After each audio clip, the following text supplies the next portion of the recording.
மனோஜ், என்ன இது? எதுக்கு நடு ஹால்ல தொட்டில் கட்டிக்கிட்டு இருக்க? நமக்கு குழந்தை பிறக்கணும்னு உனக்கு இவ்வளவு ஆசையா? ஆசையெல்லாம் இருக்குன்னா ஆனா இந்த தொட்டில் குழந்தைக்கு இல்ல. குழந்தைக்கு இருந்தா இந்த தொட்டில் வேற யாருக்கு? எனக்குதான். என்ன காமெடி பண்றியா? இல்ல ரோஹிணி, நிஜமாதான் சொல்றேன், எனக்குதான். என்னாச்சு உனக்கு? இந்த வயசுல தொட்டில் கட்டி தூங்க போறியா? ஏன் இப்படி எல்லாம் பேசிட்டு இருக்க? நம்ம நல்லதுக்கு தான் ரோஹிணி பண்றேன். நமக்கு குழந்தை பிறக்கணும்னா இப்படி எல்லாம் பண்ணிதான் ஆகணும். ஏன் ஏதாவது ஜோசியரை போய் பாத்தியா என்ன? அவங்க இப்படி எல்லாம் பண்ண சொன்னாங்களா? ஜோசியர் சொல்லல, டாக்டரே சொன்னார். டாக்டரா? ம். என்ன சொல்ற? எனக்கு எதுவுமே புரியல. ரோஹிணி, இன்னைக்கு நம்ம ஷோரூமுக்கு ஒரு லேடி அவங்க பையில கூட்டு வந்திருந்தாங்க. சரி, ஒரு குழந்தைய பெற்ற அம்மா முன்னாடி கை நீட்டி அடிக்கிற உனக்கு எப்படி குழந்தை பிறக்கும்? நீங்க முதல்ல குழந்தையா மாறணும். உங்க மனசு ஏத்துக்கணும். அப்பதான் உங்களுக்கு குழந்தை பிறக்கும். அந்த டாக்டர் தான் குழந்தை பிறக்கிறதுக்கு சில சைக்காலஜி விஷயங்கள் இருக்குன்னு சொல்லி இந்த மாதிரிலாம் பண்ண சொன்னாரு.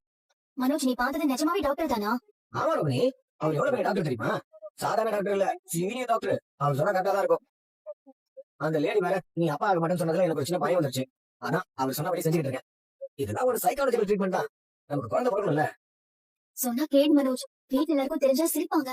அதை பத்தி எனக்கு கவலை இல்ல. நமக்கு குழந்தை பிறக்கிறதுல எந்த பிரச்சனையும் வந்துடக்கூடாது. எனக்கு ஒரு ஹெல்ப் பண்றியா? என்ன, இப்ப உனக்கு தொட்டில் ஆடி வேண்டுமா? எனக்கு போய் கொஞ்சம் பால் எடுத்துட்டு வரியா? ஐயோ,